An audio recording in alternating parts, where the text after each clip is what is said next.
Good morning to everyone. I, Dr. Rita Chaturvedi, on behalf of Home Science Department, Columbia College, welcome Dr. Nabila Rahman. She is one of the very talented young people in the field of family resource management, and we have been trying to bring her in from a long time back, but कुछ ना कुछ ऐसा होता रहा कि नहीं हो पाया.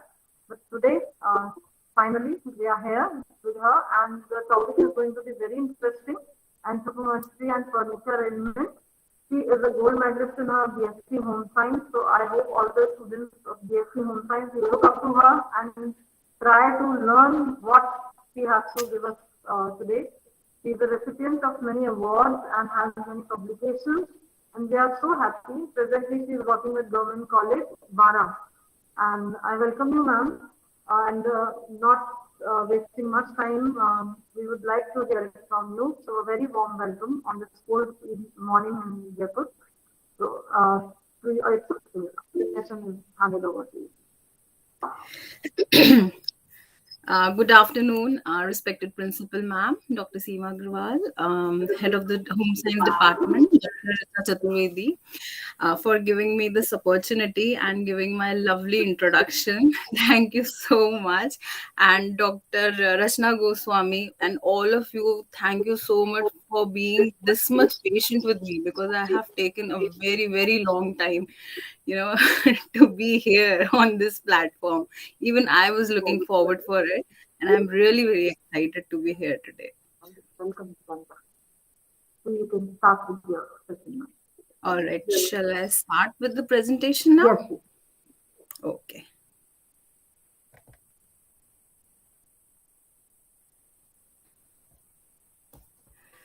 Good afternoon, girls.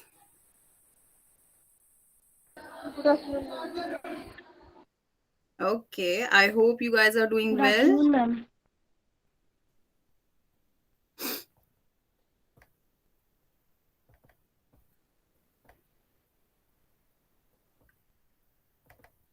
I'm trying to share my screen. I'll try to use both the languages, English, Hindi. मैं mix बोलने की कोशिश करूंगी. That would be better. Yes. अगर बच्चों कहीं पे भी आप लोगों को लगता है कि आपको कुछ समझ नहीं आ रहा है, कुछ प्रॉब्लम हो रही है, तो आप बिल्कुल पूछ सकते हैं.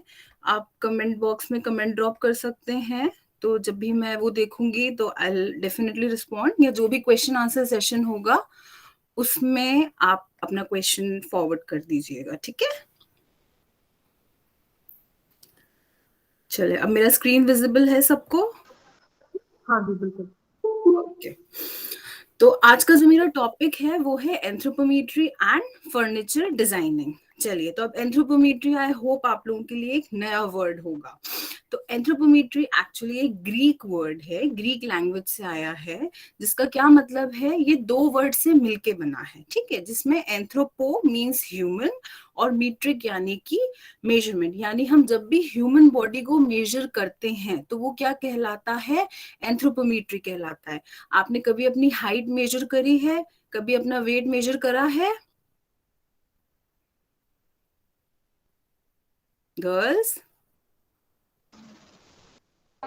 Yes, ma'am.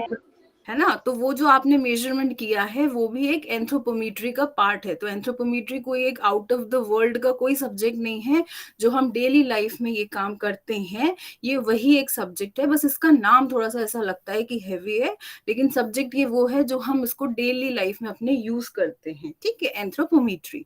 तो एंथ्रोपोमेट्री क्या है, जहाँ पे हम फिजिकल अपीयरेंस के बारे में स्टडी करते हैं. यानी लोग कैसे दिखते हैं, कितने लंबे हैं, कितने चौड़े हैं, कितनी उनका सर्कमफेरेंस है, यानी उनकी राउंड कितने हैं, ये सब चीजें हम जब कैलकुलेट करते हैं, मेजर करते हैं, तो वो एंथ्रोपोमेट्री कहलाता है.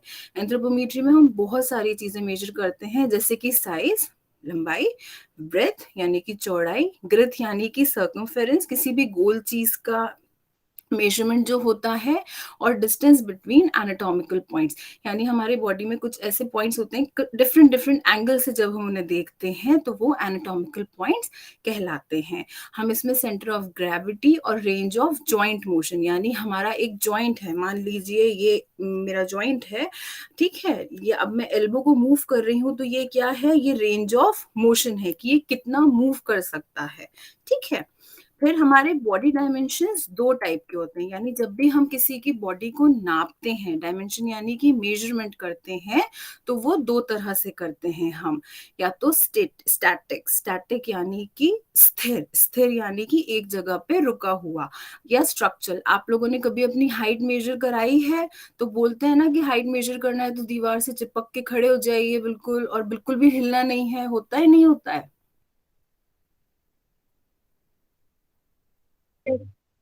है ना। वेट मेजर करते हैं तो वो क्या होता है, वो स्टैटिक मेजरमेंट होता है, यानी कि हम उसमें स्थिर खड़े रहते हैं, उसमें हम हिलते डुलते नहीं हैं।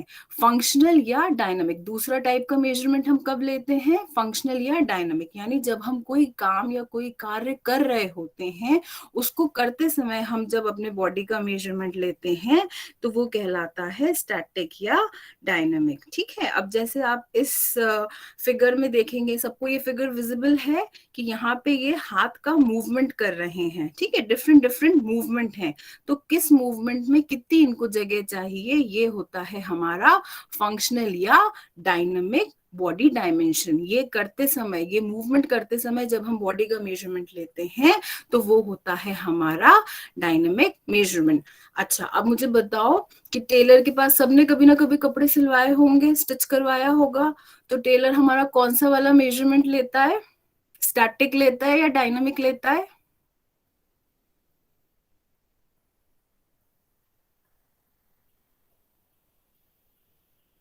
गर्ल्स आप हैं?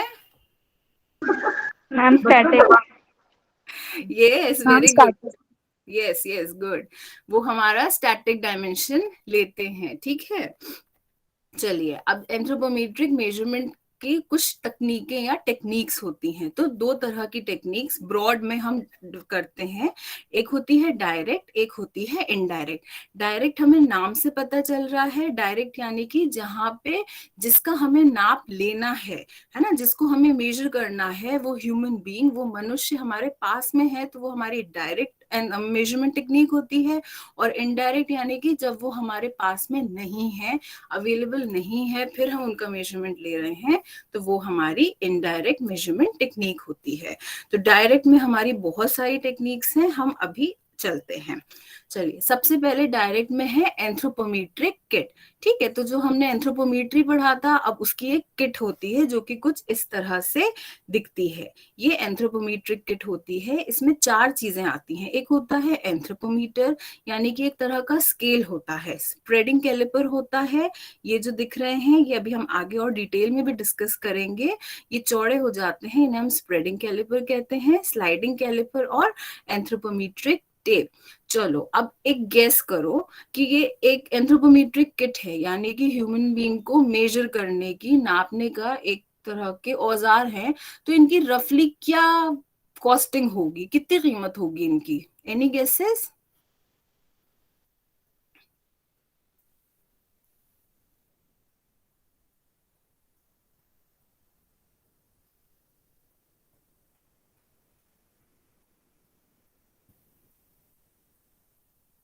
बच्चों, I don't think someone will have idea regarding this. Yes. okay, okay. Anybody from the staff would like to guess? They must be expensive. I have no idea of the cost here, but they must be expensive. Yes, yes. It's very expensive.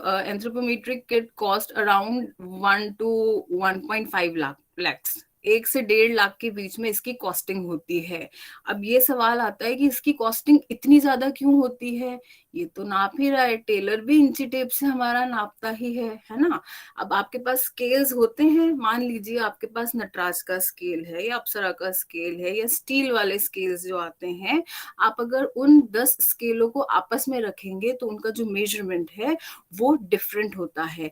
लेकिन जो ये anthropometric kit होती है, एक हार्पेंडन करके एक आता है एंथ्रोपोमेट्रिक किट, उसका सबसे ज्यादा प्रिसाइज कैलकुलेशन माना जाता है। और इन एंथ्रोपोमेट्रिक किट्स से पूरे पूरे कंट्रीज का एंथ्रोपोमेट्रिक मेजरमेंट को हम बताते हैं कि इस कंट्री में इतने से इतने हाइट के लोग पाए जाते हैं। ठीक है, तो ये इसलिए क्योंकि इसका प्रिसिजन इतना ज्यादा होता है, इसमें कोई भी गलती नहीं होती, इसकी वजह से ये इतने ज्यादा एक्सपेंसिव होते हैं। चलिए, तो एंथ्रोपोमेट्रिक किट में हमारी 4 चीजें होती हैं। पहला होता है एंथ्रोपोमीटर, ये क्या करता है? हाइट और विड्थ यानी लंबाई और चौड़ाई नापने के लिए हम इसको इस्तेमाल करते हैं। दूसरा होता है हमारा स्प्रेडिंग कैलिपर, जहां पे हम स्केल से नहीं नाप सकते, जहां पे ऐसे कर्व्स होते हैं, तो वहां पे हम इन कैलिपर्स का यूज करते हैं, जो कि इस तरह से ब्रॉड हो जाते हैं, और हमें किसी के हेड का सर्कमफेरेंस चाहिए अगर, तो ये हम इस तरह से कर लेते हैं। अब बच्चों, आप मुझे बता सकते हो कि अगर हमने ये वाला हेड का नाप लिया है तो क्या बनाना होगा? क्या चीज कोई बना रहा होगा जो उसको इनके सर की ये नाप की जरूरत पड़ी? ऐसे क्या प्रोडक्ट्स होते हैं जो हम सर पे यूज करते हैं?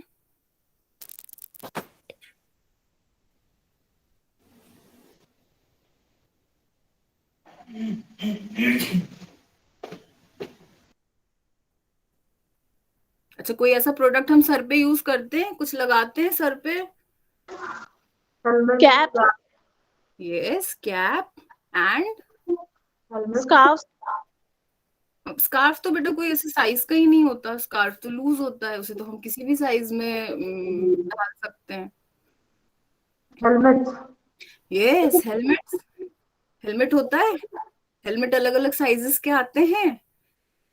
ठीक है, तो हमें जब इस तरह की चीजें प्रोडक्ट डिजाइनिंग करनी होती है तो भी हमें लोगों के बॉडी के मेजरमेंट की जरूरत पड़ती है, तो स्प्रेडिंग कैलिपर हम इसलिए यूज करते हैं। फिर होता है हमारा स्लाइडिंग कैलिपर। स्लाइडिंग कैलिपर हम इस तरह का होता है, इसका स्केल जो होता है वो छोटा होता है, तो ये यानी कि छोटी जो चीजें होती हैं उनको मेजर करने के लिए हम इसको यूज करते हैं। जैसे कि इस फिगर में आप देख रहे हैं, ये इनको क्या मेजर कर रहे हैं? ये स्कल की नोज या नाक को मेजर कर रहे हैं। अब ऐसी कौन सी चीज होती है जो नाक पे जो प्रोडक्ट्स यूज करे जाते हैं?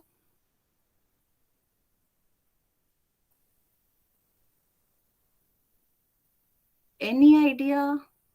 थोड़ा सा दिमाग के घोड़े दौड़ाओ।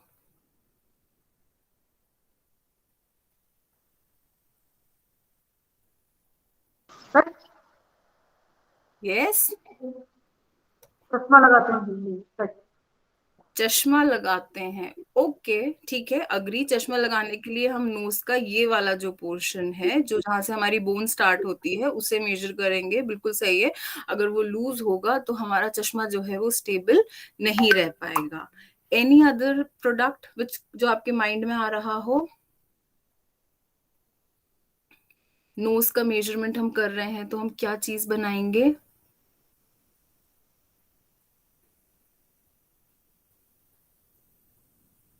अच्छा, हॉस्पिटल में मास्क देखें, ऑक्सीजन मास्क।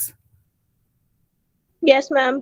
यस, हाँ, तो अगर देखो, अगर वो अगर नोज के साइज का नहीं बना होगा तो या तो वो बहुत बड़ा हो जाएगा, उससे क्या होगा, ऑक्सीजन जो है वो वेस्ट हो जाएगी, साइड में से सारी निकल जाएगी, या बहुत छोटा होगा तो पेशेंट को प्रॉपर ऑक्सीजन ही नहीं मिलेगी। तो ये हम इस तरह की चीजें बनाने के लिए इस बॉडी का मेजरमेंट जो लेते हैं वो किन की हेल्प से लेते हैं? स्लाइडिंग कैलिपर की हेल्प से लेते हैं। या मान लीजिए आपकी रिंग्स आती हैं, हमें अगर फिंगर का साइज लेना है तो वो भी हम स्लाइडिंग कैलिपर की हेल्प से लेते हैं। फिर होता है हमारा एंथ्रोपोमेट्रिक टेप, क्योंकि टेप है, घूम जाएगा गोल, तो ये हम उन जगहों के लिए लेते हैं जो कि कर्व्ड होती हैं, जैसे फॉर एग्जांपल रिस्ट। ठीक, फिर आता है सेकंड एंथ्रोपोमेट्रिक कोन। एंथ्रोपोमेट्रिक कोन किसके लिए यूज होता है? यहाँ पे आपको दिख रहा है कि ये एक कोन है। कोन हम मेजर करते हैं उससे ग्रिप। ग्रिप यानी कोई भी चीज पकड़ने की हमारी जो शक्ति होती है उसे हम ग्रिप कहते हैं, कि ये मेरे ग्रिप में आ रहा है, ये मेरे ग्रिप में नहीं आ रहा। फॉर एग्जाम्पल, ये मेरा मोबाइल है, ये मेरे ग्रिप में पूरा नहीं आ रहा है, यहाँ से ये एरिया जो है वो छूट रहा है। ठीक है, ये होती है परफेक्ट ग्रिप, कि आपकी फिंगर और आपका थंब जो है वो आपस में कनेक्ट हो जाए, लेकिन ये प्रॉपर ग्रिप नहीं है। चलिए, अब ग्रिप की हम क्या क्या चीजें, ये हमने एंथ्रोपोमेट्रिक कोन से ग्रिप मेजर करी, तो ग्रिप हम क्या क्या चीजों का करते हैं, क्या क्या चीजें हम पकड़ते हैं दिन भर में, सोचो अपनी डेली एक्टिविटीज में क्या क्या चीजें पकड़ते हो आप।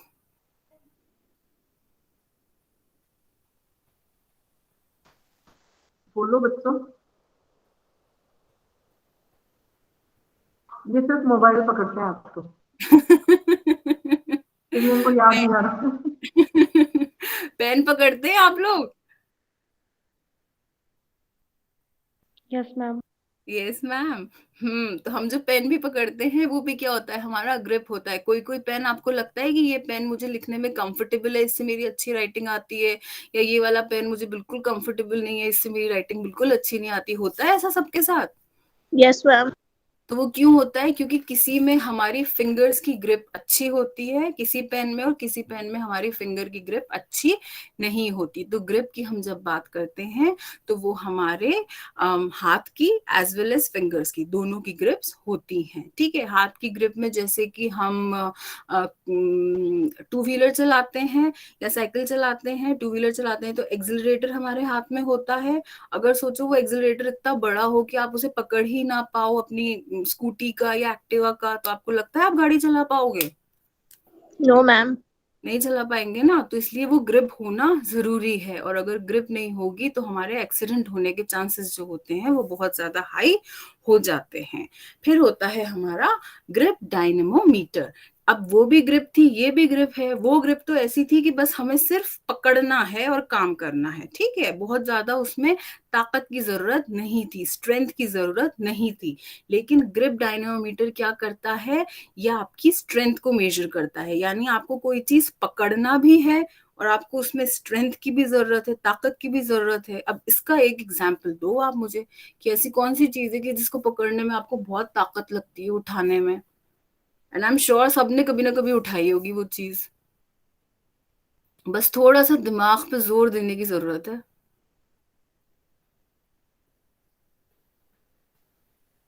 कुछ लिफ्ट करते हैं आप लोग, उठाते हैं सामान? मैम स्कूल बैग, सामान से भरा हुआ थैला। हाँ, सामान से भरा हुआ थैला, बिल्कुल। हमारे जो लगेज बैग्स होते हैं, उनमें देखा है, उनमें एक हैंडल आता है होल्ड करने के यस लिए, मैम। है ना, कि हम उनको होल्ड कर लें प्रॉपरली। जो नीचे उसके जो एजेस हैं, है ना, वो हमारे हाथ पे ना लगे, उससे हमारा हाथ एकदम कटे नहीं। उसके ऊपर एक अलग से हैंडल आता है, वो कंफर्टेबल होता है ताकि हम उसे उठा पाए आराम से। या हमने कभी ना कभी बकेट्स भी उठाई होती हैं, बाल्टी उठाई होती हैं। पहले की जो बाल्टियां थी उसमें बहुत ही पतला सा एक हैंडल आता था, लेकिन अब टाइम के साथ साथ क्या हो रहा है, प्रोडक्ट का डेवलपमेंट हो रहा है, और वो हैंडल कैसे आते हैं, थोड़े चौड़े आते हैं, ब्रॉड होते हैं थोड़े से, और उनमें रबर के रिंग्स होते हैं, है ना। क्यों? ताकि वो हमारे ग्रिप स्ट्रेंथ प्रोवाइड कर सके, यानी जब हम उन्हें पकड़े तो हमें आराम से उनको उठा सकें। ठीक है, फिर होता है हमारा एंथ्रोपोमेट्रिक बोर्ड। अब ये नाम से पता चल रहा है और पिक्चर में भी दिख रहा है कि एक बोर्ड है, वहां पे एक सैंपल या सब्जेक्ट, हम जिसका भी मेजरमेंट लेते हैं हम उसे टेक्निकल भाषा में, टेक्निकल लैंग्वेज में क्या बोलते हैं, सब्जेक्ट या सैंपल बोलते हैं। तो यहाँ पे ये सैंपल खड़ी हुई है एक, और ये सैंपल अपना मेजरमेंट दे रही है। जैसे आप कभी ना कभी बचपन में ऐसा हुआ होगा, या बड़ेपन में भी, कि आप किसी दीवार के अगेंस्ट खड़े हुए हो, वहां पे मार्क्स लगे हों कि ये 5 फीट है, इस पे इतने इंच, इतने इंच, इतने इंच, तो आप वहां खड़े होते हो तो आपको पता चल जाता है, सामने वाला बंदा देख लेता है कि हाँ आप 5 फीट इतने इंच के हो या 4 फीट इतने इंच के हो। इसी तरह से ये एंथ्रोपोमेट्रिक बोर्ड होता है, जहां पे मेजरमेंट्स मार्क होते हैं कि बॉडी का क्या मेजरमेंट है। फिर होता है फुटबोर्ड। ये वाली, इस चीज पे, फुटबोर्ड पे कभी ना कभी सबने अपना पैर का मेजरमेंट दिया है, जब भी हम शॉपिंग करने जाते हैं फुटवेयर्स की। दिया है, नहीं दिया है, या नई चीज है? Yes ma'am. दिया है ना। तो ये क्या होता है, फुटबोर्ड होता है, यानी कि हमारे पैर का क्या नाप होता है, उसके साथ हम जब हमारा नाप पता चल जाता है तो हम उससे डिजाइनिंग कई चीजों की कर सकते हैं।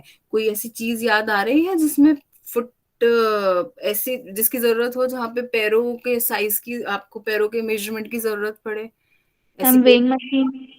Very good, weighing machine, yes.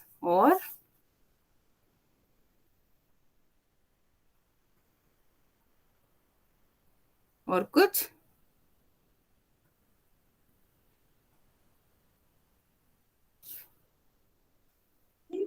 Ma'am shoes. Yes, बिल्कुल, शूज भी, जो हम अलग अलग साइज कैटेगराइज करते हैं कि ये 35 नंबर है, 36 नंबर है, 37 नंबर है, वो इसी तरह से ड्राइव हुआ है, बिल्कुल। और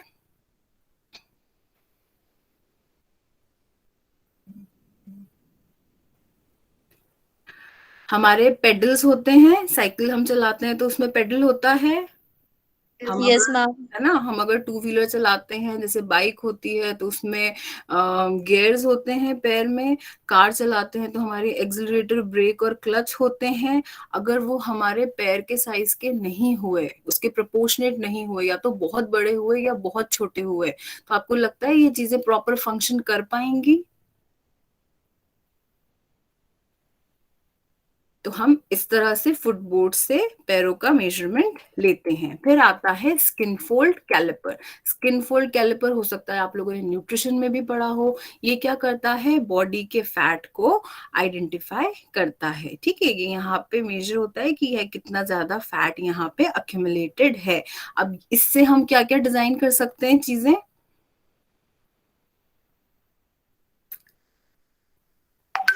जीन्स आती है आप लोगों की अलग अलग साइज की, कपड़े आते हैं अलग अलग साइज के, यस मैम। है ना। तो वो हम कैसे आइडेंटिफाई करते हैं कि कौन सा 26 नंबर है, कौन सा 28 नंबर है, या कौन सा small, medium, large, XL number है? ये हम स्किन फोल्ड कैलिपर की हेल्प से पहले मेजर करते हैं और फिर साइजेस अलॉट करते हैं। फिर होता है हमारा weighing scale. I am sure weighing scale तो सबको पता होगा। तो एक होता है हमारा बाथरूम वेइंग स्केल और एक होता है हमारा इलेक्ट्रॉनिक वेइंग स्केल। ठीक है, अब हम आते हैं दूसरे मेथड पे। दूसरा मेथड हमारा कौन सा होता है, इनडायरेक्ट। पहला हमने कौन सा पढ़ा था, याद है आप लोगों को?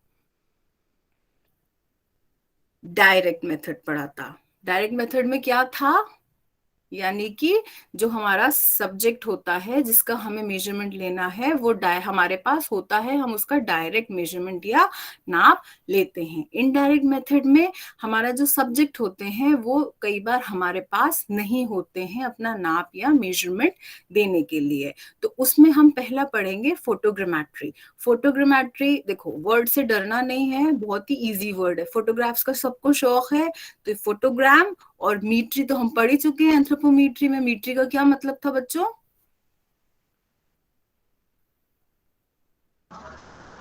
बताओ बेटा। To measure. फिर से बोलो बेटा, मुझे आवाज नहीं आई। To measure. हाँ, टू मेजर या मेजरमेंट करना। तो जब हम फोटोग्राफ से कोई चीज मेजर कर रहे हैं तो वो क्या कहलाता है, वो कहलाता है फोटोग्रामेट्री। अब फोटोग्रामेट्री दो प्रकार से होती है, एक होता है 2 डायमेंशनल, एक होता है 3 डायमेंशनल। 2 डायमेंशनल यानी उसके 2 डायमेंशन, 2 साइड्स हमें विजिबल होंगे, यानी कि एक फ्रंट होगा और एक साइड व्यू होगा। जैसे इस फोटोग्राफ में है, साइड व्यू हमें यहाँ से विजिबल है। तो एक फोटोग्राफ से हम बहुत सारे मेजरमेंट्स जो है एक व्यक्ति के ले सकते हैं। ये होता है हमारा फोटोग्रामेट्री 2 डायमेंशनल, मगर ये थोड़ा टाइम कंज्यूमिंग होता है। आजकल इसके लिए बहुत सारे सॉफ्टवेयर्स भी आ गए हैं ये काम करने के लिए। ठीक है, अब फिर होता है 3 डायमेंशनल। 3D आपने सुना होगा, 3D पिक्चर्स होती हैं, मूवी देखी है कभी हॉल में कोई 3D वाली? Yes ma'am. Yes ma'am, so interested. हाँ, तो 3D में क्या होता है, कितने डायमेंशन हमें दिखते हैं उसमें? 3 डायमेंशन दिखते हैं हमें, लेंथ, ब्रेड्थ और उसकी डेप्थ भी दिखती है। तो अगर कोई हम पे वहां पे ऐसे पानी फेंकता है तो ऐसा लगता है वो स्क्रीन पे ही पानी फेंक रहे होंगे, लेकिन हमें लगता है कि वो पानी हमारे ऊपर आ रहा है बिकॉज ऑफ दैट डेप्थ। ठीक है, हमें प्रॉपर अलग से वो ग्लासेस देते हैं, वो हम लगा के देखते हैं। तो इसी तरह से हम सब्जेक्ट के फोटोग्राफ लेते हैं 3 डायमेंशनल। तो वो हम 2 तरह से लेते हैं, एक स्ट्रक्चर्ड लाइट से लेते हैं। स्ट्रक्चर्ड लाइट में क्या होता है, एक पैटर्न के थ्रू लाइट पास करते हैं। जैसे यहाँ पे लाइंस हैं, इसके थ्रू इन्होंने लाइट पास करी तो इनके फेस पे ये लाइंस आ गई, और इधर कैमरा होता है, कैमरे से फिर जब जो इमेज आती है उससे ये जितने भी फेशियल फीचर्स होते हैं उनको मेजर कर लेते हैं। दूसरा होता है हमारा स्टीरियो फोटोग्रामेट्री। इसमें क्या करते हैं, 2 कैमरास होते हैं जो कि अलग अलग एंगल से हमारे फेस का फोटोग्राफ लेते हैं, जिससे कि हमें अलग अलग साइज से दिख रहा है यहाँ पे, अलग अलग साइज एक ही फोटो के।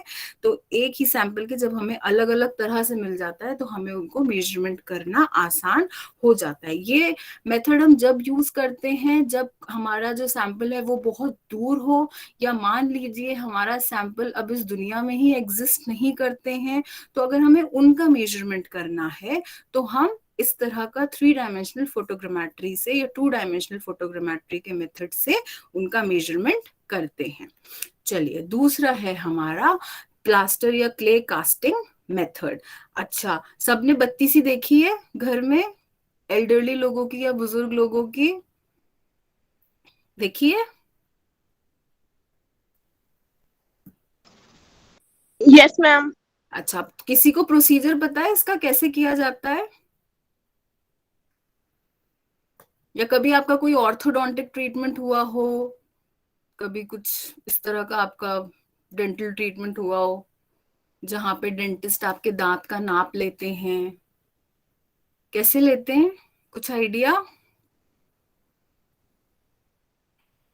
ओके, ये वाले हाथ आजकल देखे हैं आपने, ये हैंड कास्टिंग बहुत ज्यादा यस चल मैम। हाँ, यस मैम। है ना। अगर किसी के घर में न्यूबॉर्न बेबी है तो हम उसके ऐसे यस हैंड मैम। रख लेते हैं। जी बच्चे? या फिर अगर अभी कोई न्यूली मैरिड है तो वो लोग इस तरह का करते हैं। तो ये हम क्या करते हैं कि जो भी हमारा मटेरियल होता है, प्लास्टर या क्ले हम लेते हैं, उसमें अपने हाथ को डाल देते हैं ताकि वो इम्प्रिंट हो जाए, और फिर उसको निकाल लेते हैं। इसी तरह से जो यहाँ पे ये नकली दांत हैं, जो बत्ती सी है वो भी जो बनती है वो इसी तरह से बनती है कि एक क्ले का टुकड़ा जो होता है वो हमारे डेंटिस्ट जो है वो दांत के अंदर उसे इंसर्ट कर देते हैं थोड़ा टाइटली, ताकि जो भी हमारे दांतों का इम्प्रिंट है वो उस पे आ जाए, और उसके हिसाब से जो भी उनको बनाना है वो मेजर करके बना लें। क्योंकि यहाँ पे क्या है, ये इनडायरेक्ट मेथड कैसे है, क्योंकि जो बनाने वाला व्यक्ति है, जो डेंटिस्ट ये चीजें बनाएगा, हो सकता है उस समय पे वो जो सैंपल है हमारे जिनके लिए ये दांत बनने हैं वो अवेलेबल ना हो, इसलिए ये इनडायरेक्ट मेथड में आता है। तो वो उनके ये दांत नाप नाप के मेजर कर करके और फिर इसका जो नकली वाले दांत बनाएंगे, रेप्लिका बनाएंगे, वो इससे मेजर कर करके वो बना सकते हैं। चलो, अब हमने डायरेक्ट और इनडायरेक्ट एंथ्रोपोमेट्रिक मेजरमेंट के तरीके पढ़ लिए। अब ऐसी कोई चीज आपके ध्यान में आ रही है जहां पे ये दोनों मेथड्स का प्रयोग होता हो, ऐसी कुछ भी चीज, या ऐसी कोई भी आपके दिमाग में ऐसी, इतनी देर हमने इस चीज को अभी डिस्कस किया कि कैसे कैसे मेजरमेंट लेते हैं, तो आपको कुछ भी ख्याल आया कि हम और क्या कर सकते हैं एंथ्रोपोमेट्रिक मेजरमेंट लेके? जो एग्जाम्पल्स मैंने बताए वो तो, या जो आप लोगों ने हमने डिस्कस की वो तो ठीक है, उसके अलावा कुछ भी आपके माइंड में क्लिक किया? ओके, चलो, मैडम तुसाद का नाम सुना है आप लोगों ने?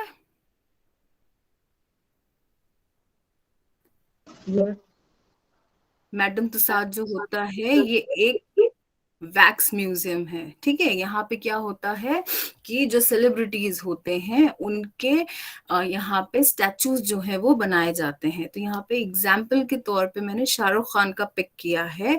तो आप देखिए ये शाहरुख खान का कैसे बना स्टैचू, क्योंकि उन्होंने उनका डायरेक्ट और इनडायरेक्ट एंथ्रोपोमेट्रिक मेजरमेंट लिया था। उनके कम से कम एक स्टैचू बनाने के लिए एटलीस्ट 100 ऑफ फोटोग्राफ्स लगते हैं, और 80 एंथ्रोपोमेट्रिक मेजरमेंट्स लिए जाते हैं, यानी 80 बॉडी के डायमेंशंस लिए जाते हैं, बॉडी के नाप लिए जाते हैं, है ना। जिस तरह से टेलर हमारे कपड़े सिलने के लिए 10 एक नाप लेता है ना, कि भाई आपकी गर्दन का क्या नाप है, आपकी स्लीव्स का क्या नाप है, इस तरह से एक स्टैचू बनाने के लिए कम से कम 80 डायमेंशंस इन लोगों को मेजर करने पड़ते हैं, ठीक है। तो ये देख रहे हैं आप, ये अलग म्यूजियम का फोटो है और ये अलग म्यूजियम का फोटो है। इसमें कोई सिमिलैरिटी दिख रही है बच्चों आप लोगों को?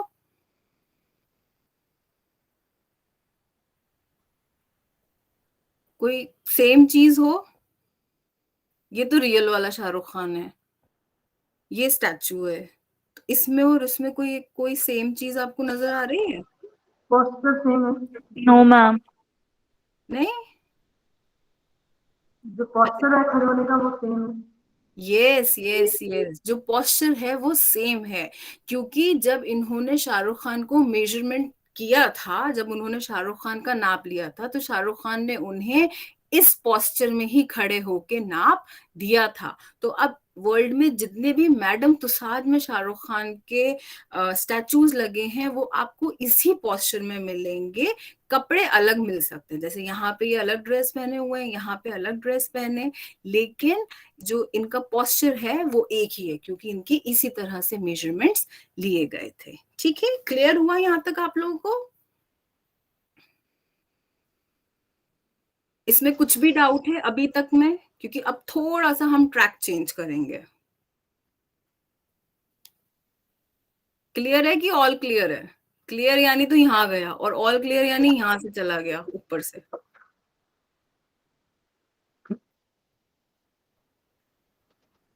हम क्लियर है। क्लियर है, ओके गुड। चलिए, अर्गोनॉमिक्स बच्चों आप लोगों ने सुना है, आई एम श्योर आप में से कुछ स्टूडेंट्स ऐसे होंगे जिन्होंने अर्गोनॉमिक्स पढ़ा होगा अपने किसी ना किसी सेमेस्टर में। पढ़ा है, पता है? Yes, ma'am. अच्छा, बता Yes, सकते ma'am. हैं क्या होता है?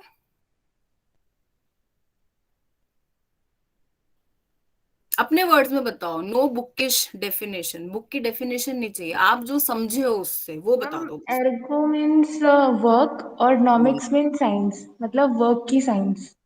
ओके, ठीक है। और एक्चुअली नोमो मीन्स लॉज, तो यानी वर्क के जो लॉज होते हैं, ये भी ग्रीक लैंग्वेज का वर्ड है, ठीक है। और कुछ वर्क, वर्कर, वर्क प्लेस याद है अर्गोनॉमिक्स में से?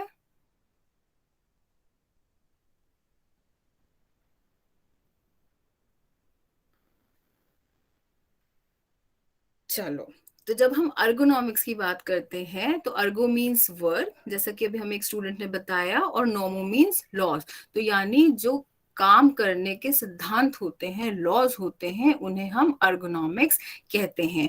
जब हम कोई भी काम की बात करते हैं तो वहां पे क्या होते हैं, एक वर्कर होता है और एक वर्क प्लेस होती है। यानी आप जब भी कोई काम करोगे तो उस काम के लिए एक, उस काम को करने के लिए एक वर्कर भी चाहिए, है ना, और उस काम को करने के लिए एक जगह भी चाहिए जिसे हम उसका कार्यस्थल कहेंगे या उसका वर्क प्लेस कहेंगे। ये तीनों चीजें जब मिलती हैं तो एक सिस्टम बनता है, ठीक है। अब वो सिस्टम किसके हिसाब से होना चाहिए? वर्कर के हिसाब से होना चाहिए या वर्क के हिसाब से होना चाहिए?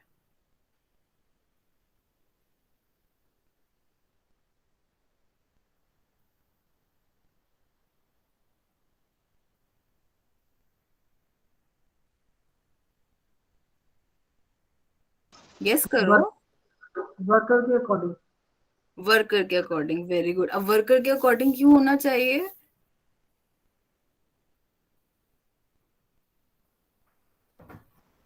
हमने वर्कर को इतनी इंपॉर्टेंस क्यों दी है? चलिए हम इसको डिस्कस करते हैं। हम जब अर्गोनॉमिक्स की बात करते हैं तो हमारी जो प्राइम इम्पोर्टेंस होता है, जिन्हें हम सबसे ज्यादा इम्पोर्टेंस देते हैं, वो कौन किसको देते हैं? वो वर्कर को देते हैं। क्यों? क्योंकि जो वर्कर का बॉडी है वो उसको गॉड ने एक ही बार दिया है, ठीक है। उसी एक बॉडी के साथ उनको लाइफ लॉन्ग सस्टेन करना है, यानी जीवन भर उनको अब एक ही बॉडी मिली है, एक ही बॉडी के साथ उनको जीवन भर रहना है। अगर कोई कार्य करते में किसी कार्यस्थल पे उनको अगर लग जाती है तो ये किसका लॉस होता है? एक्चुअली ये मैनकाइंड का लॉस होता है, ये एक ह्यूमैनिटी का लॉस होता है, क्योंकि हम कार्य में चेंज कर सकते हैं, क्योंकि ये कार्य हमने बनाए हैं। वर्क प्लेस तो बिल्कुल इंसानों ने ही बनाया है, कार्यस्थल उसमें भी हम चेंज कर सकते हैं, लेकिन जो वर्कर होता है, वर्कर को किसने डिजाइन किया है? वर्कर को गॉड ने डिजाइन किया है, तो उसमें कोई भी चेंजेस करना पॉसिबल नहीं है। उसको जैसा हमें बॉडी दिया गया है, हमारे लिए बेटर होगा, बेस्ट होगा कि हम उसको उसी हिसाब से यूज करें। अगर हम वर्कर के हिसाब से वर्क और वर्क प्लेस नहीं रखेंगे तो वर्कर के साथ इंजरी होने के चांसेस बहुत ज्यादा, इंजरी या एक्सीडेंट होने के चांसेस बहुत ज्यादा रहेंगे, जो जिससे कि उनकी हेल्थ खराब हो जाएगी, ठीक है। तो ये भी अपने आप में एक पूरी स्टडी है, जिसे हम ऑक्यूपेशनल हेल्थ स्टडी या ऑक्यूपेशनल साइंसेस कहते हैं। यानी कोई भी कार्य करते समय जो वर्कर होता है उसको कभी भी लॉस नहीं होना चाहिए, किसी भी प्रकार का, health wise, mental health wise, किसी भी तरह का उनको खतरा नहीं होना चाहिए। अब हमने जो एंथ्रोपोमेट्री बात करी है वो हम अब अर्गोनॉमिक्स में समझते हैं कि अर्गोनॉमिक्स में एंथ्रोपोमेट्री का क्या रोल होता है, ठीक है। तो ये क्या करता है? एंथ्रोपोमेट्री मेजर करता है लोगों को, है ना, बॉडी डायमेंशन मेजर कर रहा है, जिससे कि हम क्या बना सकते हैं? उनके लिए इक्विपमेंट्स या वर्क प्लेस बना सकते हैं। एक व्यक्ति को अगर, अच्छा, कोई आपने बचपन में जो आप ट्राइसिकल चलाते थे, वो ट्राइसिकल आप अभी चला सकते हो? सबने ट्राइसिकल चलाई है बचपन में, 3 पहिए वाली साइकिल? अभी चला पाओगे आप वो ट्राइसिकल? Yes ma'am. चला पाओगे? ओके। कंफर्टेबल रहेगी वो आपको?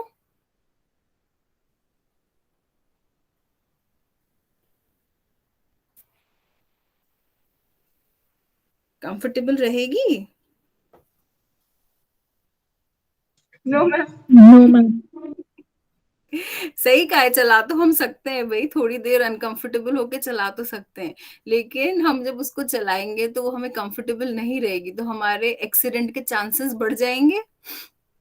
सड़क पे आप मान लो छोटी वाली साइकिल, ट्राइसाइकिल लेके चले गए तो एक्सीडेंट होने के चांसेस बढ़ जाएंगे, यस मैम। है ना। तो इसलिए एंथ्रोपोमेट्री जरूरी होती है, यानी आपका अभी बॉडी मेजरमेंट क्या है, आप अभी किस नाप पे हो। आप अपने बचपन के जो कपड़े होते हैं उनमें फिट आ सकते हो, या आप ऐसे सोचो कि आप कोई ऐसी शर्ट जो आपको टाइट है उसको आप दिन भर पहन के आराम से अपने सारे काम कर पाते हो? No ma'am. क्यों नहीं कर पाते? क्या प्रॉब्लम होती है? बिकॉज हम अनकंफर्टेबल होते हैं, टाइट अनकंफर्टेबल, होती है।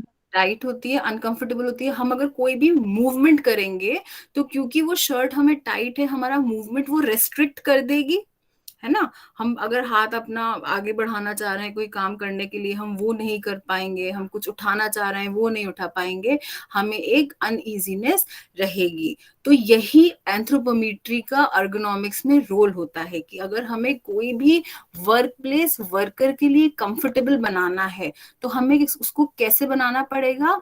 वर्कर के एंथ्रोपोमेट्री के हिसाब से, जिस हिसाब से आप अपने कपड़े अपने ही साइज के पहनते हैं, किसी और के साइज के पहन के कंफर्टेबल नहीं फील करते हैं, इसी तरह से आपको वर्क प्लेस अपने ही साइज का चाहिए होता है। कहीं और के, किसी और के साइज का वर्क प्लेस से आप कंफर्टेबल नहीं फील कर पाएंगे। कभी ऐसा होता है किसी चेयर पे आप बैठे और आपको, हमारे कॉलेजेस में ही कई बार ऐसा हो जाता है कि 2-3 टाइप के फर्नीचर होते हैं क्लास में, है ना, 2-3 टाइप की चेयर होती हैं, तो हम सबकी उसमें से एक फेवरेट चेयर होती है कि नहीं यार ये चेयर मुझे ज्यादा कंफर्टेबल है। होता है नहीं होता ऐसा? यस मैम, होता है। होता है। तो एनी एनी थॉट्स की ऐसा क्यों होता है? क्यों आपको वो चेयर ज्यादा अच्छी लगती है किसी और चेयर के कंपैरेटिवली?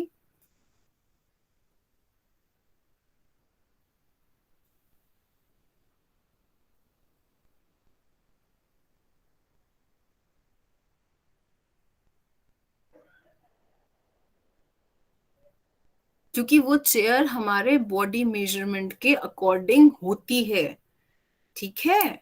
हमें वही चीज कंफर्ट देती है जो हमारे एंथ्रोपोमीट्री के अकॉर्डिंग होती है। एंथ्रोपो मीन्स ह्यूमन और मीट्री मीन्स मेजरमेंट, यानी ह्यूमन के, यानी जो इंसान उसको यूज कर रहा है उसके मेजरमेंट के अकॉर्डिंग होगी तो वो उसके लिए कंफर्टेबल होगी। तो हम दिन भर में बहुत सारे इक्विपमेंट्स और बहुत सारी वर्क प्लेसेस यूज करते हैं। जब आप लैब में जाते हैं तो वो आपकी वर्क प्लेस होती है, जब आप क्लास में होते हैं वो आपकी वर्क प्लेस होती है, जब आप घर में हैं वहां पे आप होमवर्क कर रहे हैं, मे बी आप डाइनिंग टेबल पे कर रहे हैं तो वो आपकी वर्क प्लेस है। तो हमारे अलग अलग वर्क प्लेस होते हैं और हम अलग अलग इक्विपमेंट्स यूज करते हैं, तो हमें वही चीज कंफर्टेबल लगती है जो हमारी एंथ्रोपोमेट्री के अकॉर्डिंग बनी हुई होती है। अब एंथ्रोपोमेट्री बहुत ज्यादा वेरी करती है किस किस पे, जेंडर पे, है ना। जेंडर, मेल और फीमेल की एंथ्रोपोमेट्री अलग होती है, बॉडी स्ट्रक्चर भी अलग होता है, हाइट और वेट में भी फर्क होता है। रेस, रेस की अगर मैं बात करूं तो हम लेते हैं नॉर्थ इंडियंस और north east Indians. North east में हमारा ये मणिपुर मेघालय वाला एरिया आता है। तो मुझे बताओ नॉर्थ इंडिया में कैसे लोग होते हैं, उनका बॉडी स्ट्रक्चर कैसा होता है, और नॉर्थ ईस्ट में कैसा होता है।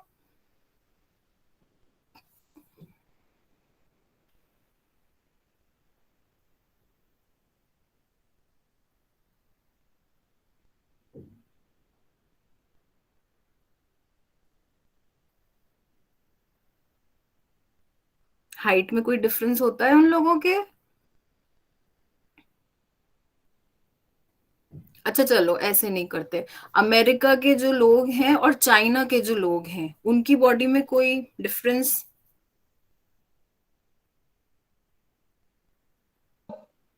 Yes ma'am. हाँ क्या होता है बच्चे बोलो।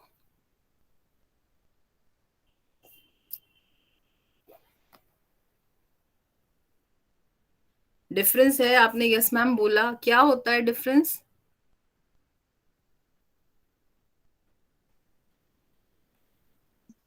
यस मैम, हाइट डिफरेंस होता है।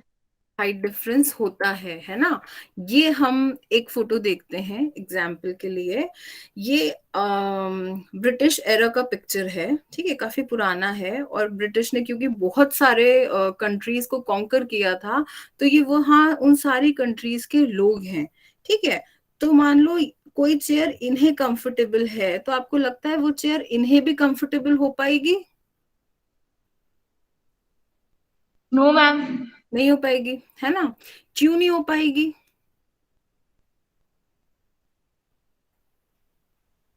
मैम क्योंकि कुछ मोटे होते हैं, कुछ पतले होते हैं, कुछ छोटे होते हैं और कुछ लंबे होते हैं। बिल्कुल, और इसका एक टेक्निकल वर्ड है कि उनकी एंथ्रोपोमेट्री अलग होती है, यानी उनका बॉडी मेजरमेंट जो है वो अलग होता है। जो इन लोगों को कोई चीज कंफर्ट देगी वो इन लोगों के लिए अनकंफर्टेबल हो जाएगी, ठीक है।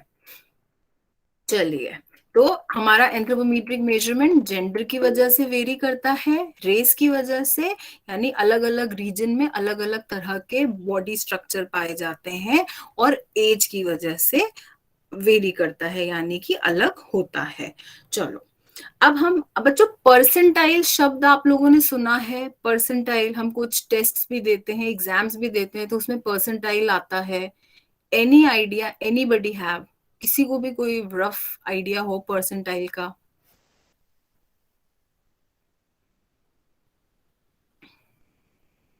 Okay, ma'am it is related to percentage. somewhat yes, but not exactly percentage.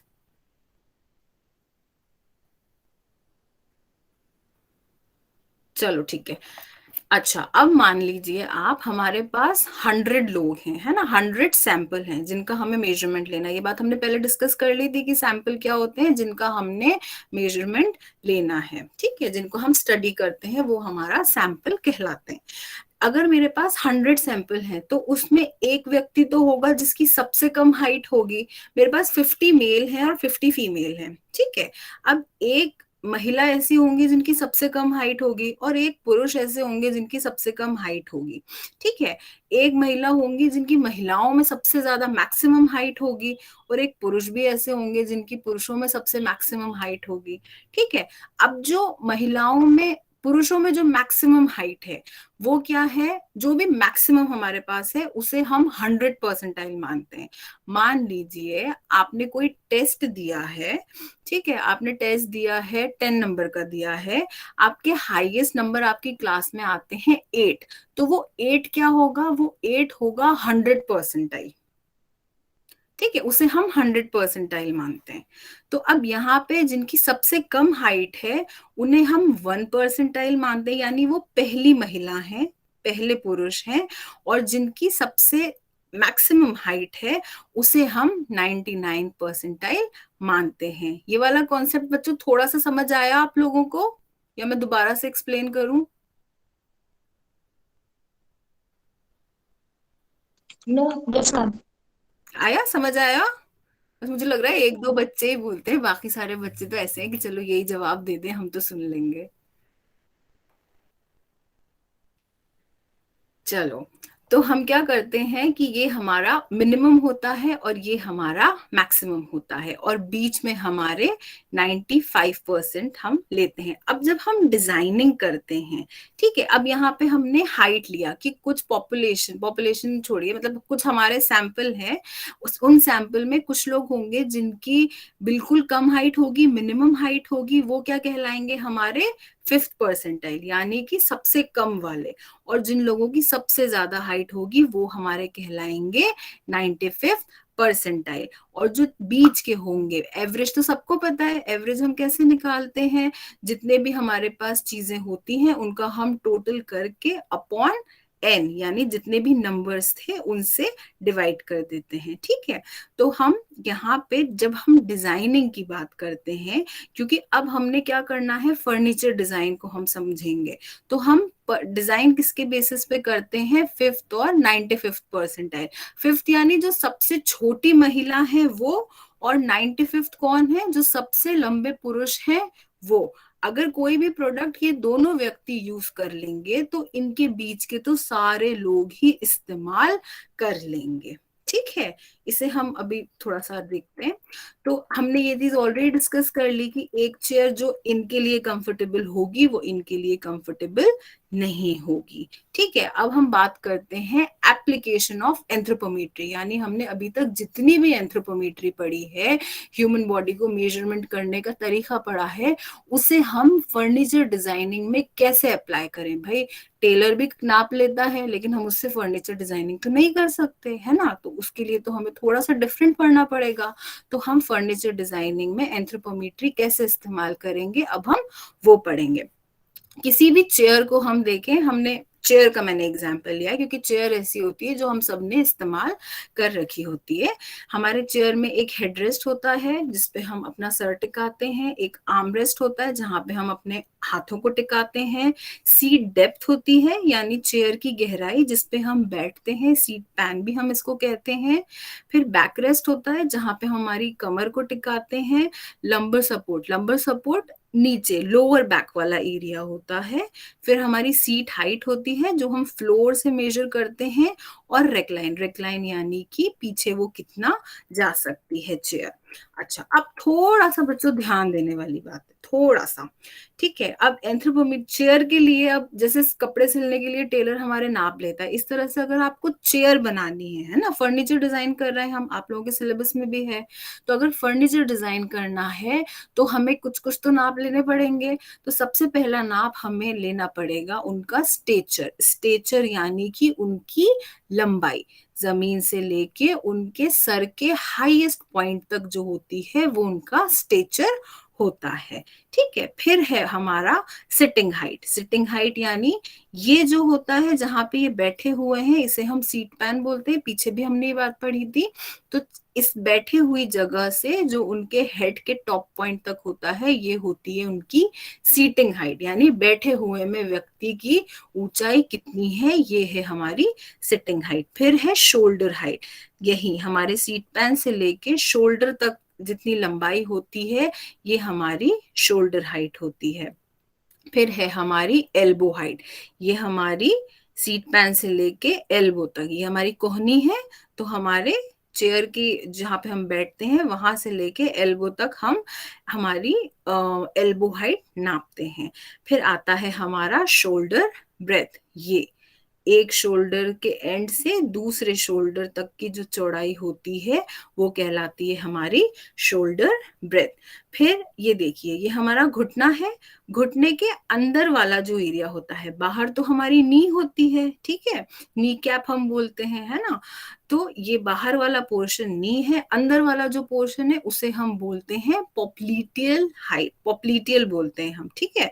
तो हमें पॉप्लीटियल हाइट चाहिए। पॉप्लीटियल हाइट हम मेजर करते हैं जमीन से लेके, फर्श से लेके हमारे घुटने के अंदर जो ये पॉइंट होता है इस तक। फिर होता है हमारी नी हाइट, नी हाइट यानी जो हमारे घुटने के बाहर वाला एरिया है। पॉप्लीटियल हाइट थोड़ी कम होती है, नी हाइट थोड़ी ज्यादा होती है, ठीक है। फिर नेक्स्ट है हमारा हिप विड्थ। जब हम कोई भी सीट डिजाइन करेंगे चेयर के लिए तो हमें हिप विड्थ तो पता होनी चाहिए। तो दो हिप्स में, दो बटक्स में जो डिस्टेंस होता है वो हमारी हिप विड्थ होती है। Then we have elbow to elbow width, यानी कि हमारी एल्बो से एल्बो का कितनी विड्थ है, ये हमारी एल्बो है और ये हमारी एल्बो है।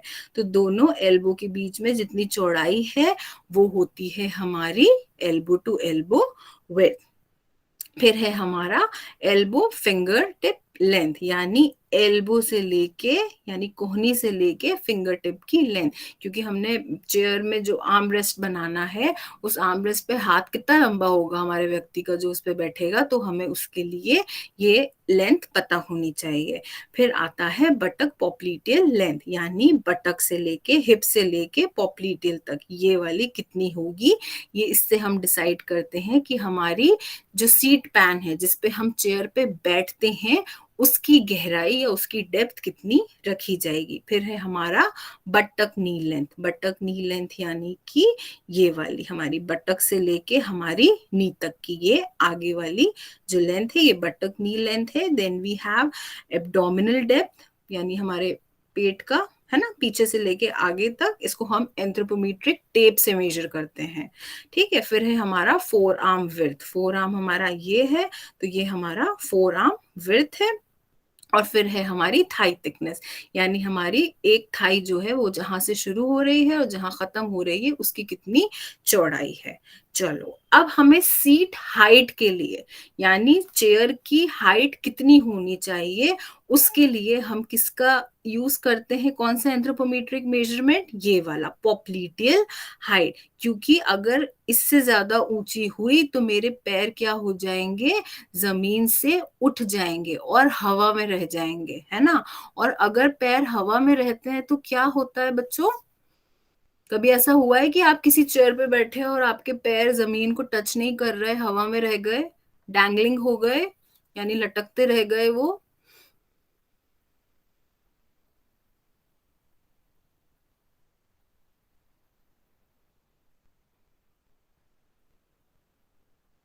कभी किसी ऊंची चेयर पे बैठे हैं? Yes ma'am. हाँ, फिर ऊंची चेयर होती है तो फिर क्या होता है, पैरों को क्या हो जाता है, लटकने लगते हैं। लटकने लगते हैं। फिर कोई प्रॉब्लम होती है उनके लटकने से आपको?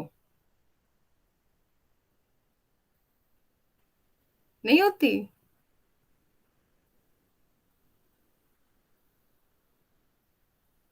मजा आता है झूला झूलो, है, पैरों को झूला झूला ले ऐसा। मैम जब सूजन आ जाती है। हाँ, जब हमारे पैर बहुत ज्यादा देर तक ऐसी डैंगलिंग या लटकी हुई पोजीशन में रहते हैं तो उनका जो ब्लड सर्कुलेशन होता है, जो उनका रक्तचाप होता है वो सही तरह से नहीं होता, जिसकी वजह से उनमें सूजन या स्वेलिंग आ जाती है और उनमें थोड़ा ब्लड फ्लो सही नहीं होता तो हमें पेन भी करने लगते हैं, ठीक है। इसलिए हम चेयर की जब हमने लंबाई लेनी है तो हम घुटने के अंदर जो ये पॉइंट होता है जिसे हम पॉप्लीटियल हाइट, पॉप्लीटियल बोलते हैं, तो जमीन से लेके हम पॉप्लीटियल हाइट मेजर करते हैं और इतनी ही चेयर की हम लंबाई रखते हैं। फिर होता है हमारा सीट डेप्थ। अच्छा, अब जब हम ये पॉप्लीटियल हाइट लेते हैं तो बच्चों पॉप्लीटियल हाइट हम 5th परसेंटाइल यानी सबसे छोटा व्यक्ति और 95th परसेंटाइल यानी सबसे लंबा व्यक्ति, तो हम 5th परसेंटाइल लेंगे या 95th परसेंटाइल लेंगे, मतलब सबसे छोटे व्यक्ति के लिए बनाएंगे चेयर के हिसाब से बनाएंगे या सबसे बड़े व्यक्ति के हिसाब से बनाएंगे चेयर? गेस करो, और यहाँ पे लिखा भी हुआ है वैसे तो।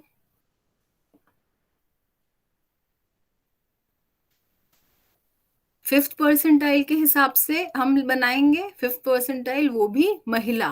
क्यों? क्योंकि अगर वो छोटी महिला उस चेयर पे बैठ गई तो जो बड़े पुरुष हैं, है ना, जो लंबे पुरुष हैं वो तो बैठ ही जाएंगे, वो उन्हें थोड़ी अनकंफर्टेबल होगी लेकिन वो एटलीस्ट बैठ जाएंगे, वो उस प्रोडक्ट को, उस चेयर को वो इस्तेमाल तो कर लेंगे। जैसे आपने मुझसे पहले कहा था ना कि मैम हम साइकिल, वो ट्राइसाइकिल होगी तो चला तो लेंगे बट हाँ थोड़ी सी अनकंफर्टेबल होगी बट हम चला लेंगे उसको। तो सेम वही वाली बात है कि अगर सबसे छोटी महिला के हिसाब से हम सीट हाइट रखते हैं कि अगर वो बैठ जाएंगी तो बाकी की सारी पॉपुलेशन तो उस पे, बाकी के मतलब सारे सैंपल्स जो हमने 100 लोग लिए थे वो तो उसमें बैठ ही जाएंगे। बच्चों थोड़ा समझ आ रहा है आप लोगों को ये वाला? यहाँ पे कुछ ऐसा है जो अभी आपको नहीं समझ आ रहा है या थोड़े से आप अनक्लियर हो, या कुछ चीज जो मैं दोबारा से एक्सप्लेन करूं? क्योंकि ये डिजाइनिंग जो है, this is the main crux, ये बहुत इंपॉर्टेंट है आप लोगों के लिए। आ रहा है समझ में?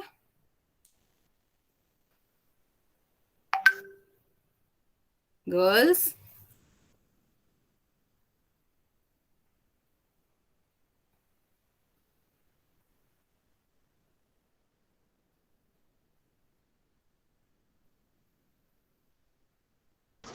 क्या हुआ बच्चों? बच्चों आप लोगों को थोड़ा समझ में आ रहा है अभी हम जो चेयर डिजाइनिंग की बात कर रहे हैं? Yes ma'am. आ रहा है? ओके, कुछ ऐसा है जो आप चाहते हो कि मैम वो वाला पॉइंट क्लियर नहीं हुआ है या मैं दोबारा से एक्सप्लेन करूं अभी जो हमने ये डिजाइनिंग में पढ़ा?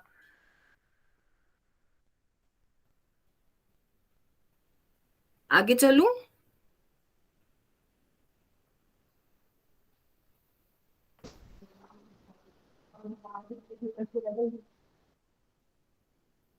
यस, बेटा बोलो तो सही, मैम कुछ पूछ रहे हैं। Yes ma'am. चलो ठीक है, आगे चलूं फिर मैं?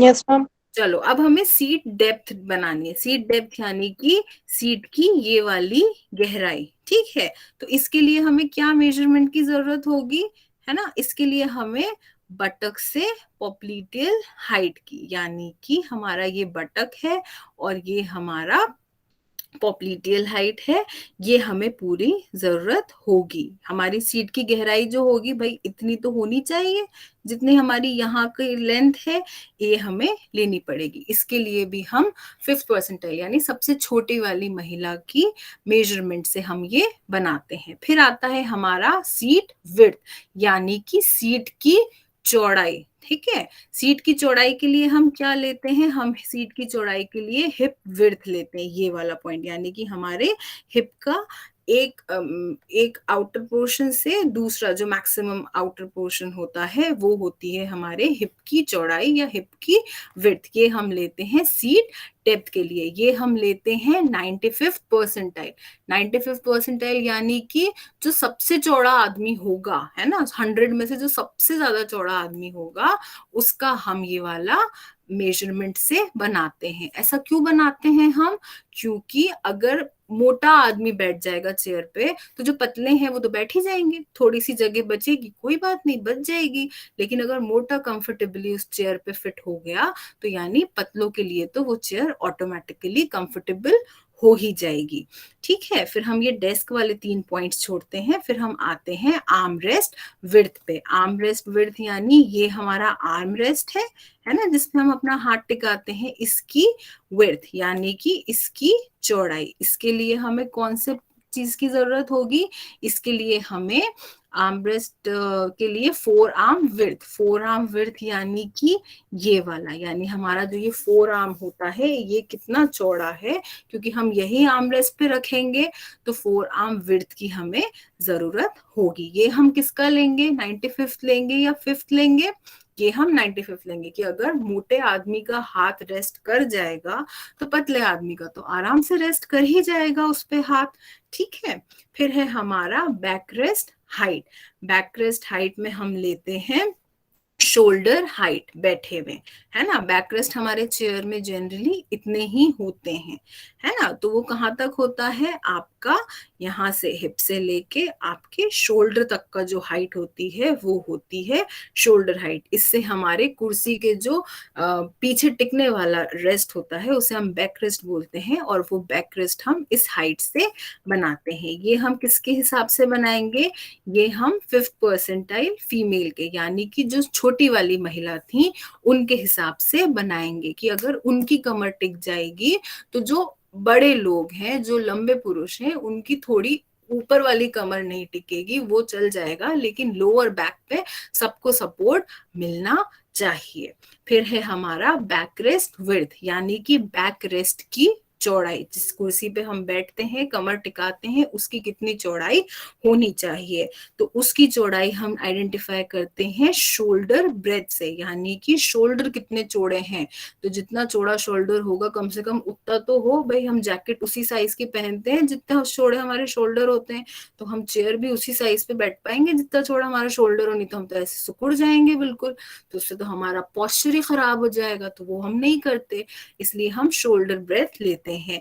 किसका लेंगे हम, सबसे चौड़े आदमी का, कि अगर चौड़ा आदमी हमारी चेयर में फिट हो गया तो छोटा आदमी तो आराम से हो ही जाएगा, थोड़ी सी जगह बच जाएगी, कोई बात नहीं।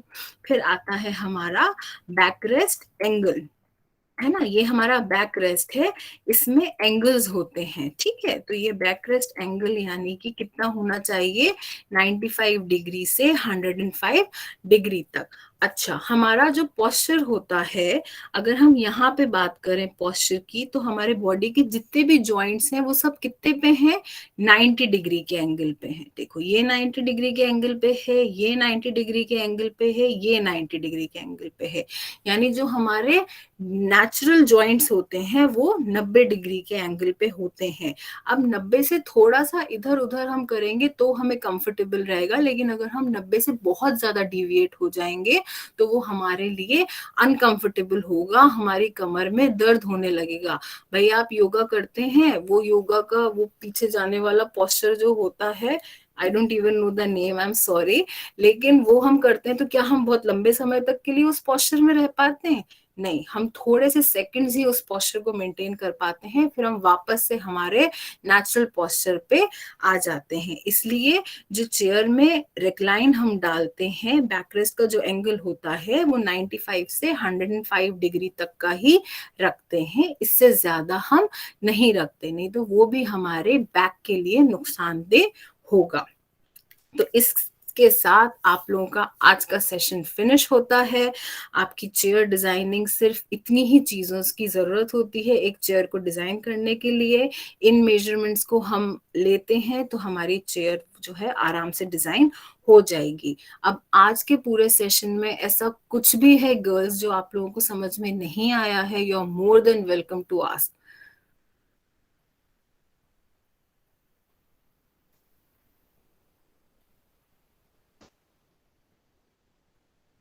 Are there any questions, students?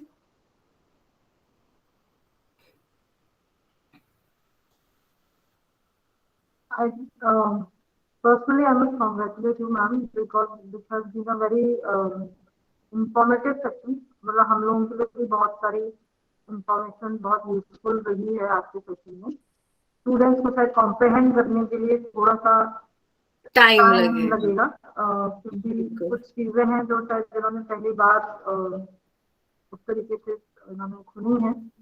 But it was a very informative and very good session. Personally, I thank you so much for being here today and enlightening us. मतलब स्टूडेंट्स के लिए कितना यूजफुल रहा है, इनको एक दो बार इसको समझने की कोशिश करेंगे तो इनको पता चलेगा।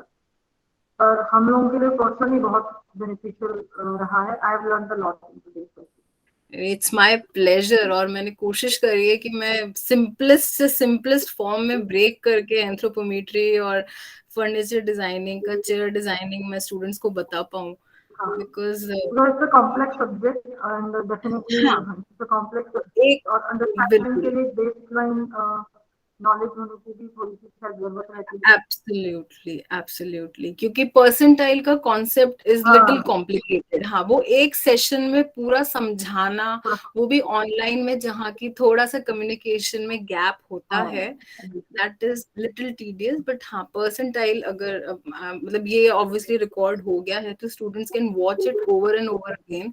आई एम श्योर कि उनको परसेंटाइल का कॉन्सेप्ट समझ आएगा, और परसेंटाइल का अगर कॉन्सेप्ट समझ आ गया then designing is very easy. So, And but that is the base for what they are going to study in ergonomics and interior space design in their syllabus. So this is the basic of information about that also. So I think they will be benefited once they start applying it themselves. So they will learn how to apply the principles on space designing and furniture design. So I congratulate you once again and thank you so much for sparing your time today. I also thank our principal, Dr. Seema Agarwal, and our three vice principals, Dr. Sarla Sharma, Dr. Ratna Saxena, and Dr. Jyotima Shukla, and our Dean of College Development, Dr. Ranjula Jain, because they have provided us with such infrastructure and they motivate us to keep on going with such kind of activities for the benefit of students. I thank my team, Dr. Rachna especially, because she was able to bring you in finally. So thank you to her also, and Ms. Anjali Garu. We are three team of three here, and I thank all the students who have patiently listened and tried to understand the principles. थोड़ा difficult आपके लिए रहा होगा. If there are any questions, you can tell us also afterwards, and we will try to get in touch with ma'am and get the problem solved. And we will be looking forward for more from you, ma'am, because this was really a very nice question. So I thank you so much for coming here today and sharing your time. Thank you so much for giving me this opportunity and having me here. I'm quite enlightened to be part of this